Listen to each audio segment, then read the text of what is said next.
नमस्कार, इंदौर लाइव में आपका स्वागत है। मैं हूं आपके साथ सचिन दुबे। कोरोना का असर हर सेक्टर पर पड़ा है, लेकिन कोरोना ने रियल एस्टेट सेक्टर को सबसे ज्यादा प्रभावित किया है। कोरोना के कारण लोगों की खरीदने की क्षमता में कमी आई है, जिसके चलते प्रॉपर्टी की खरीद फरोख्त पर भी असर देखने को मिला है। इंदौर शहर को देश के सबसे महंगे शहरों के में शुमार किया जाता है। पिछले 2 दशक में इस शहर की तस्वीर किसी भी महानगर से कम नजर नहीं आती।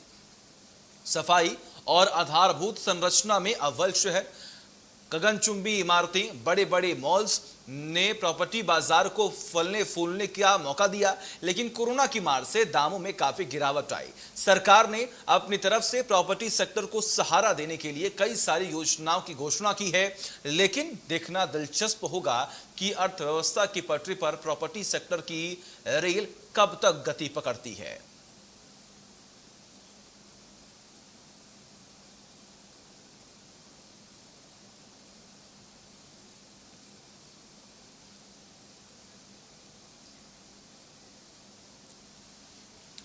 तो इस पूरे मामले पर आगे करेंगे चर्चा हमारे सहयोगी Ehtiyab Sheikh. Ehtiyab, over to you.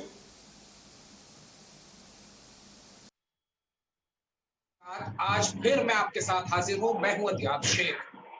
इस शहर को मिनी मुंबई इसलिए कहा जाता है क्योंकि यहाँ की आबोहवा वैसी नहीं है, यहाँ की तासीर वैसी है। इस शहर का शुमार देश के सभी महानगरों के बराबर किया जाता है, लेकिन इस शहर की तरक्की के साथ सबसे बड़ी जो चुनौती रही है वो रही है लोगों को अकोमोडेट करने की। आज भी इस शहर के अंदर आशियाना बनाना शायद हर किसी के बूते में नहीं है, क्योंकि यहाँ प्रॉपर्टी बहुत महंगी थी। कोरोना काल के वक्त में हालात थोड़े से खराब हुए, बेपटरी हुआ रियल एस्टेट सेक्टर, लेकिन क्या अब इस अनलॉक के बाद से कुछ उम्मीद बाकी है? इसी विषय पर चर्चा करने के लिए आज मेरे साथ में तमाम एक्सपर्ट्स मौजूद हैं। संदीप श्रीवास्तव साहब मेरे साथ में मौजूद हैं, जो कि वाइस प्रेसिडेंट है क्रेडाई मध्य प्रदेश के। संजीव कांते साहब मेरे साथ में मौजूद हैं, जो कि प्रॉपर्टी एक्सपर्ट है, एडवोकेट भी है, और एडवोकेट प्रमोद द्विवेदी, जो कि प्रॉपर्टी सलाहकार और एडवोकेट है। सबसे पहले श्रीवास्तव साहब, मैं आपसे जानना चाहूंगा, इंदौर शहर का प्रॉपर्टी बाजार क्या कहता है? किस तरह के हालात देख रहे हैं? कोरोना के बाद क्या लगता है कि यहाँ फिर से तेजी आने की उम्मीद है? डिस्टर्बेंस बहुत ज्यादा है। डिस्टर्बेंस बहुत ज्यादा है। प्रॉपर्टी बाजार तो मतलब स्मूथ सेलिंग चल रहा है, मतलब ऐसा कोई बहुत ज्यादा टेंशन नहीं आया है। जैसा लोगों को डर था कि कोविड के बाद प्रॉपर्टी बाजार एकदम रुक जाएगा, लोगों के इन्वेस्टमेंट्स कम हो जाएंगे, बहुत सारी परेशानियां आई लोगों को, हमारे मेंबर्स को भी, पब्लिक को। कोविड के कारण लिक्विडिटी की सबकी है, बट कोविड के कारण एक दूसरा लोगों में एक विश्वास हुआ, उनको खुद के घर के ऊपर ज्यादा विश्वास आया है। जो 6 महीने 8 महीने लोग अपने अपने घर में जाके बैठे हैं, तो सबको ये हुआ कि मेरा खुद का घर तो होना ही चाहिए, नंबर 1। सेकेंडली, एक रिजल्ट ये आ रहा है कि जिनके छोटे घर थे, they wanted to have a bigger house. Movement चालू हो चुकी है, मेट्रो सिटीज से लोगों का वापस आना चालू हो गया है। जैसा वर्क फ्रॉम होम का कल्चर चालू हुआ है, अभी भी लगता नहीं कि 6 महीने 8 महीने तक सारी कंपनीज अपने स्टाफ को वहां दिल्ली, बॉम्बे या मेट्रो सिटीज में बुलाएंगे। मैक्सिमम जगह वर्क फ्रॉम होम का कल्चर है। अभी recently I was sitting with 2 of my clients, जिनका ये कहना था कि हमारे घर में हमको 3 बेडरूम, हमको बड़ा करके एक वर्क फ्रॉम होम के लिए वर्क स्टेशन जैसा स्पेस और चाहिए। तो वो रिक्वायरमेंट आई है। इसके में मूवमेंट तो है, प्रॉपर्टी बाजार रुका नहीं है, पर ये हम भी मान के चलते हैं कि जो इंक्वायरी में कन्वर्ट होने में टाइम लगता है, मेजर मेजर डिसीजन, और जब आपके घर में बिजनेस इतनी बड़ी परेशानियों से हम निकले, तो प्रॉपर्टी का इमीडिएट डिसीजन नहीं होगा, बट इंक्वायरी पूछ परख बहुत अच्छी है। पूछ परख हो रही है। कांते साहब, मैं आपसे पूछना चाहूंगा, आप इसको कैसे एनालाइज कर रहे हैं, क्योंकि आप स्वयं एक प्रॉपर्टी एडवाइजर हैं। जाहिर सी बात है, इंदौर शहर के अंदर अब प्रॉपर्टी के दाम वैसे तो नहीं रहे जैसे कि होने चाहिए थे, या जैसा कि प्रॉपर्टी बूम पर हुआ करती थी। आज खरीदना बेचना कितना आसान और कितना मुश्किल है, कांते साहब? सबसे पहले शेख साहब, आपने बिल्कुल सही बात कही। तो मिनी मुंबई बचपन से सुनता चला आ रहा हूँ, और अभी भी इस शहर को मुंबई से स्थित सुविधा दी जाती है। देश भर के कुछ गिने चुने शहर हैं जहाँ पर जाकर के कोई भी देश का नागरिक अपने सपनों को पूरा कर सकता है, किसी भी चैलेंज के सामने जाकर के अपनी योग्यता को साबित कर सकता है।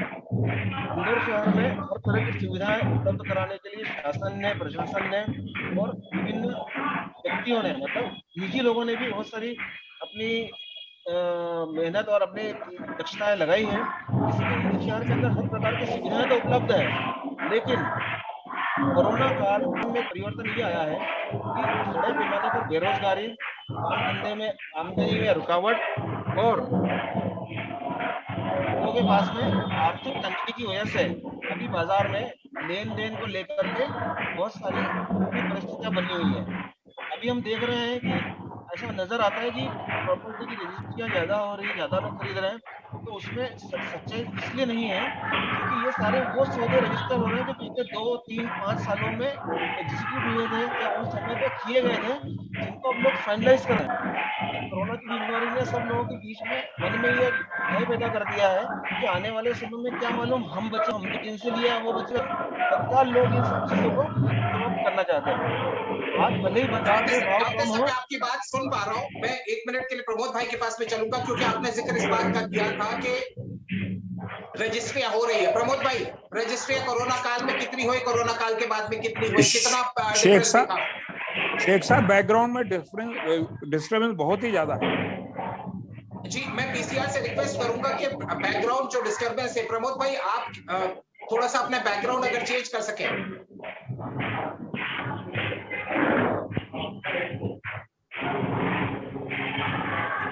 हेलो प्रमोद जी, हेलो, आवाज आ रही है? जी मैं अब आपको सुन पा रहा बिल्कुल। हूँ। जी प्रमोद जी, मेरा सवाल हाँ। आपसे था, कितनी रजिस्ट्रियां हुई? क्या रजिस्ट्रियों की रफ्तार वैसी है या रुक गई है, कम हुई है?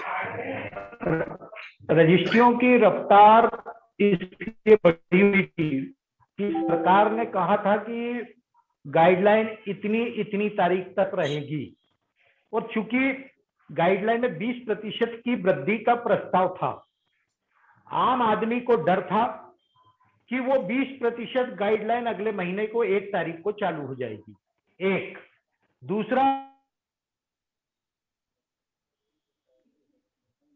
स्थिति थी, विगत 5 सालों में जो सौदे हुए थे, आदमी कोरोना काल में जो उसने देखा, जो विपरीत परिस्थितियों में लोगों को जीवन के लिए संघर्ष करते हुए देखा, तो भय का वातावरण उत्पन्न हो गया।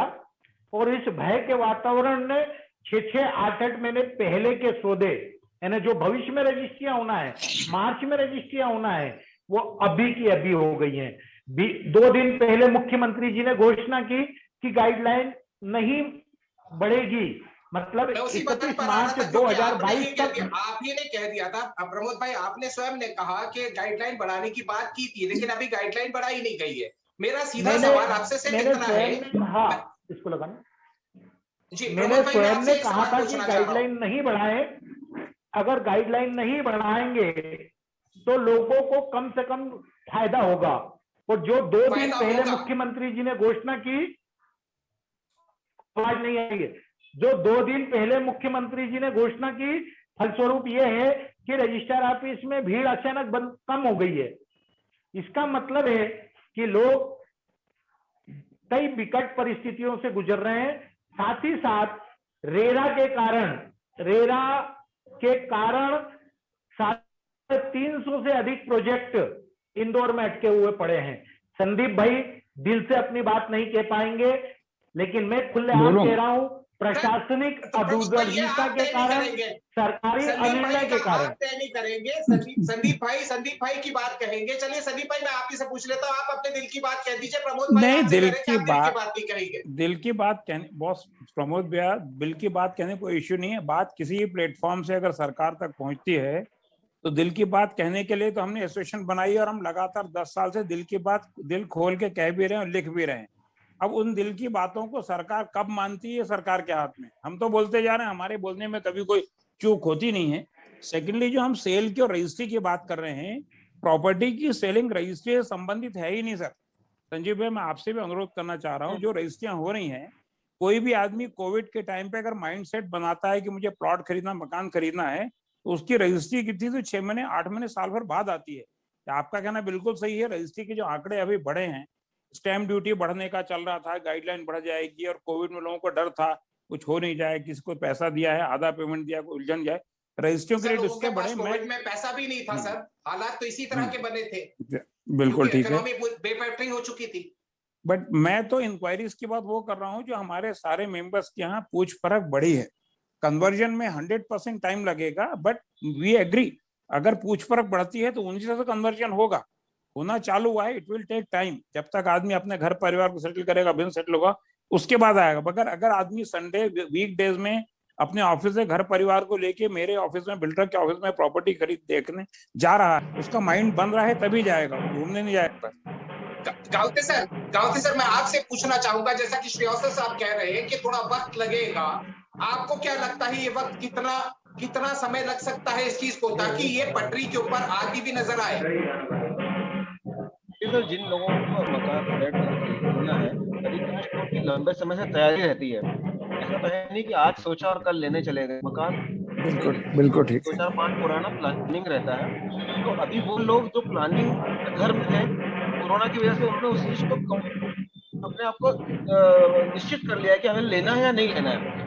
जिन लोगों ने निश्चित कर लिया है वो नई लोकेशंस पे और खास करके इंदौर शहर के बाहरी हिस्सों में प्रॉपर्टी खरीदने में ज्यादा इंटरेस्ट रख रहे हैं, क्योंकि बाहरी हिस्से में उनको खुला वातावरण और नया डेवलपमेंट और कनेक्टिविटी की सुविधा होने की वजह से ऐसे लोग बाहरी क्षेत्रों के अंदर खरीदने के लिए लोग अभी ज्यादा घूम रहे हैं, जो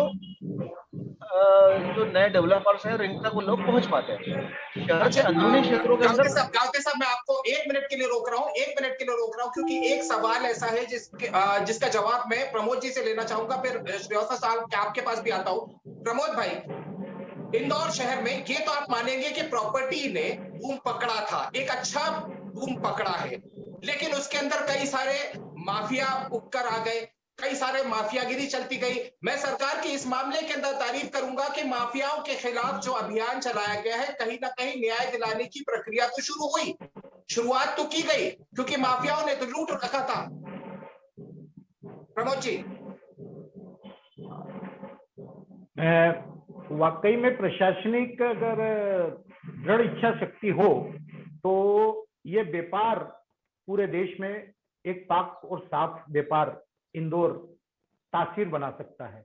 लेकिन चंद लोगों ने, जी हाँ मैं साफ सुथरी बात कर रहा हूं, चंद लोगों ने गठजोड़ बना करके, प्रशासनिक अधिकारी भी इसमें शामिल हैं, राजनेता भी शामिल हैं, और गंदे लोग जो व्यापार नहीं कर रहे हैं। पिछले 6 महीने के अंदर हमने कई एक्सपोजर देखे, और मैं ये भी कहूंगा कि दोनों ही सरकारों ने, चाहे पिछली सरकार हो या इस सरकार ने हो, बहुत सख्त रवैया अपनाया था, और आज भी दिखाया जा रहा है वो। तो क्या आम आदमी अब सुरक्षित महसूस कर सकता है सर? शेख भाई, ये रवैया और व्यापक रूप ले, कई इतने पाप हैं, जैसे कि अभी और खुलासे होंगे जो जांच चल रही है, गृह निर्माण सोसाइटियां, इनके माध्यम से इंदौर के हजारों नहीं लाखों लोगों को ठगा गया है, और ये प्रशासनिक गठजोड़ के माध्यम से ठगा गया है। कागज आ रहे हैं, वो पत्थर आ रहे हैं, आप सामने आ रहे हैं सबके, वो तो आ रहे हैं। इतने व्यापक रूप में नहीं आए हैं, मैं समय पर आपको बताऊंगा। इसको जनता के बीच में ले जाना पड़ेगा, और इंदौर का व्यापार पूरे देश में ख्याति प्राप्त करेगा। यही सरोकार है जिस सरोकार के लिए आप और हम बैठ के ये चर्चा कर रहे हैं। मैं श्रीवास्तव साहब आपसे पूछना चाहूंगा, आदमी सुरक्षित महसूस करे अब यहाँ इन्वेस्ट करने में? 100% सुरक्षित महसूस करे। और आप जन आ रहे हैं, ये एक पर्टिकुलर, जैसा प्रमोद भाई ने बताया, एक पर्टिकुलर ग्रुप है, कुछ ही गिनती के 10-15 नाम हैं जो पिछले 20 साल से घूम फिर के उन्हीं के नाम आते हैं। इंदौर के जो अच्छे प्रतिष्ठित बिल्डर हैं, कॉलोनाइजर हैं, उनके, और अगर किसी के नाम आते भी हैं तो कुछ चीजें ऐसी हैं कि ऑनलाइन सिस्टम अब हुआ है, जैसा प्रमोद भाई ने बोला और आप हम भी जानते हैं, हर आदमी जुड़ा हुआ था। पहले हर चीज यही चलती थी कि जो चल रहा है धक रहा है, अब ऑनलाइन सिस्टम हो गया, रजिस्ट्री ऑनलाइन हो गई है, मैप ऑनलाइन हो गए हैं, कंप्लीशन सर्टिफिकेट की बात होने लग गई है, ट्रांसपेरेंसी हो गई है, मजबूरन करनी पड़ी इनको ट्रांसपेरेंसी। को भी फायदा है, ग्राहक को भी फायदा है। अब इसमें कुछ केसेस ऐसे भी उलझते हैं, अपन सबकी बात कर रहे हैं, जहां पहले जब तक चल रहा था कि धकता है, सब लोग काम कर रहे हैं, तो किसने 10% गलत किया, किसने 20 किया, किसने 100% किया। तो अब जो लिस्ट आ रही है, जो प्रमोद भाई बता रहे हैं, जो बहुत सारे लोग आएंगे, 10-20% वाले भी हैं। हमारा तो एक ये भी कहना है कि एक गवर्नमेंट को एक स्कीम निकालनी चाहिए, वीडिया स्कीम करके स्कीम निकालनी चाहिए कि आपने किस तरह की गलती की हुई है। अगर किसी ने सरकारी जमीन पे कॉलोनी बिल्डिंग बना के बेच दी तो 100% का पनिश कीजिए।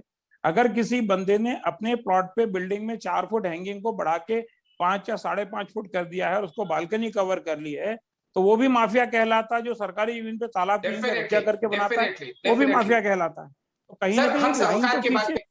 श्रीवास्तव सर, एक सरोकार की बात है, बहुत सीधी सी बात है, एक लेमन का सवाल पूछूंगा मैं। लेमन का हम्म, सवाल इतना सा रहेगा कि सर जी इतने प्रोजेक्ट्स में देख रहा हूं इंदौर शहर के आसपास में, पेरिफेरीज के ऊपर है, शहर के अंदर है, आम आदमी के लिए इसकी अप्रोच कितनी इजी हो जाएगी ताकि वो अपना आशियाना बना सके, अपना कमर्शियल प्लॉट खरीद सके या अपना कमर्शियल जो भी दुकान हो वो खरीद सके।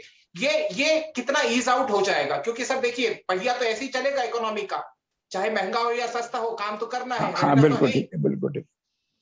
ईज आउट तो होता जा रहा है, जिस तरह के सिस्टम बन रहे हैं, जैसे पहले कांग्रेस सरकार और बीजेपी दोनों लोग स्ट्रिक्ट होके कर रहे हैं, जितना ज्यादा स्ट्रिक्ट होंगे उतना ये ईज आउट होगा।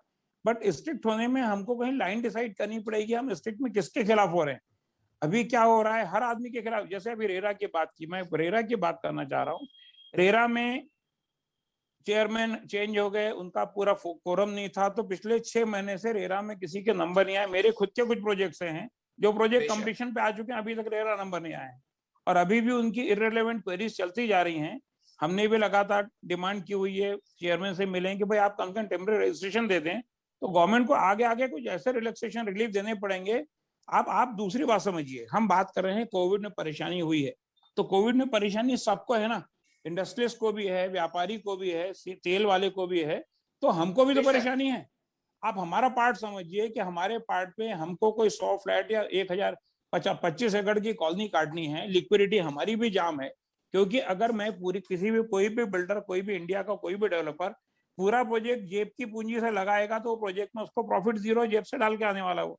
गवर्नमेंट बनाती डेफिनेटली। है तो भी अच्छा ये श्रीवास्तव प्लान साहब, करते क्योंकि हैं। वक्त का थोड़ा सा तकाजा है, मैं बहुत ज्यादा डिटेल में नहीं जा पाऊंगा, और रेरा का ऐसा हम्म, सब्जेक्ट आपने छेड़ दिया है जिसपे प्रमोद भाई एक शॉर्ट समय आपसे रेरा को लेकर और इंदौर की प्रॉपर्टी बाजार का भविष्य को लेकर एक छोटा सा कमेंट चाहूंगा प्रमोद भाई आपसे, क्योंकि ये आपका पसंदीदा सब्जेक्ट है, मुझे पता है।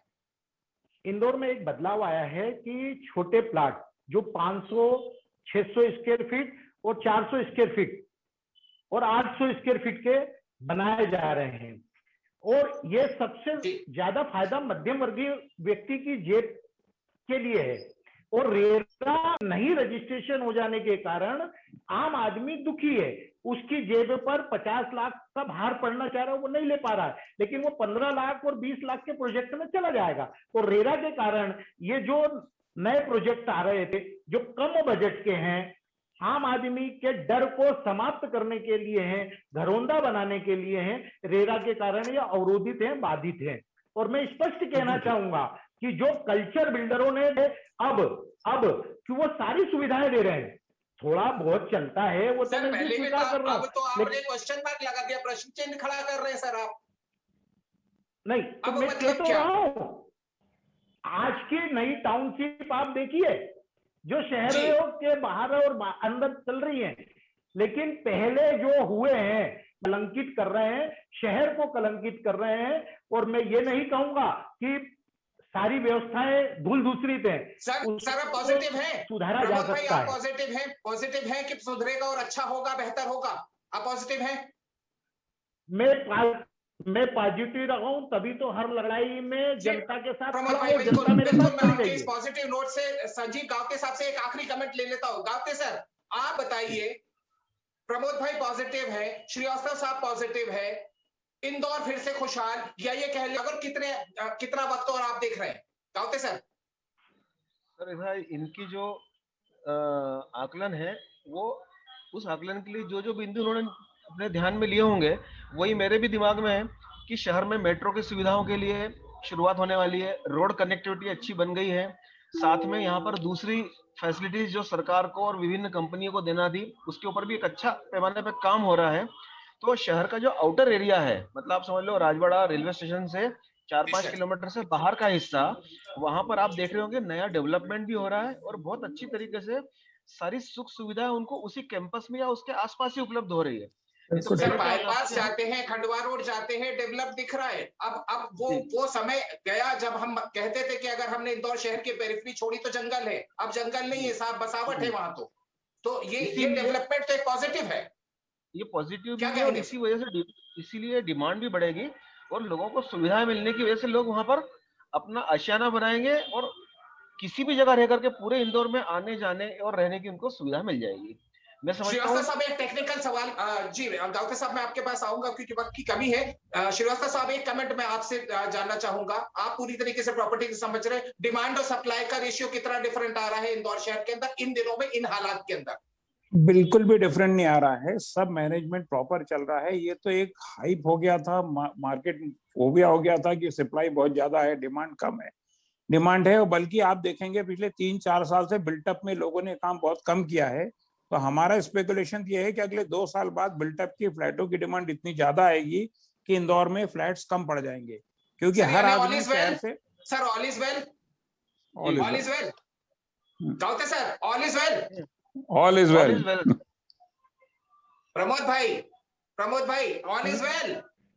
नहीं, अभी सुधार की मुझे आवश्यकता पता है। था क्या। जी जी जी मैं जानता था। जी बताइए, बहुत छोटा सा कमेंट, बहुत छोटा सा कमेंट सर, बहुत वक्त की बहुत कमी है। कई चीजों में प्रशासनिक अधिकारियों को बिल्डरों के साथ, वकीलों के साथ और इन्वेस्टरों के साथ बैठना पड़ेगा बिल्कुल ठीक, और बिल्कुल ठीक, प्रशासनिक बिल्कुल ठीक। खामियों को दूर करना पड़ेगा, जैसे कि डाइवर्शन, टीएनसी, टैक्स, नगर निगम की अड़चने, इन सब के लिए एक समय सीमा तय करना पड़ेगी और यही ऑल इज यानी वेल नहीं है। स्ट्रीमलाइन करना मैं जरूरी है। स्पष्ट कह रहा हूं। श्रीवास्तव सर कुछ कहना चाह रहे हैं, श्रीवास्तव सर कुछ कहना चाह रहे थे आप? मैं जो प्रमोद भाई कह रहे हैं उसी को मैं आगे बढ़ा रहा हूं कि अगर शहर इस लेवल तक ग्रो हुआ जैसे अभी खलते जी ने बताया है, तो जब तक आईडीए ने, इंदौर प्रशासन ने, स्टेट गवर्नमेंट ने MR 9, 10, 11 BRTS नहीं बनाई थी, तब तक हम शहर के बाहर जा ही नहीं पाते थे। सरकार जब तक इस को सपोर्ट नहीं करेगी कुछ होगा नहीं, चाहे ऑनलाइन अप्रूवल्स हो, चाहे टैक्सेशन हो, चाहे रेरा हो, चाहे सारे डाइवर्शन वगैरह सारे मैटर हो। अगर सरकार खुल के सपोर्ट करेगी तो हमारा तो ये कहना है रियल एस्टेट इंडस्ट्री मतलब इकोनॉमी को ग्रो करने वाला, जीडीपी बढ़ाने सर वाला जितना मैं सबसे बड़ा समझ रहा सेक्टर हूँ ये है। सरकार मंशा तो दिखा रही है, जितना मैं हाँ, समझ दिखा पा रही रहा है। हूँ सरकार मंशा तो थोड़ा दिखा रही है। थोड़ा पेस बढ़ाएंगे तो ज्यादा मजा आएगा। तो चलिए पेस अगर बढ़ाया जाएगा। आप तीनों मेहमान हमारे साथ में जुड़े और इस महत्वपूर्ण विषय के ऊपर, इंदौर की जनता के सरोकार के सीधे विषय के ऊपर आपने बातचीत करी। कुल जमा कहानी ये समझ में आती है कि स्ट्रीमलाइन करने की जरूरत है। सब कहते हुए नजर आते हैं ऑल इज वेल, लेकिन जब चीजें स्ट्रीमलाइन हो जाएंगी तो हम उम्मीद ये कर सकते हैं कि रियल एस्टेट बिजनेस, जो कि इंदौर शहर की शान कहा जाता है, वो एक बार फिर पटरी के ऊपर अपनी रेलगाड़ी दौड़ागा। इंडिया न्यूज की इस खास पेशकश में आज इतना ही। देश, दुनिया और प्रदेश की खबरों के लिए देखते रहिए इंडिया न्यूज।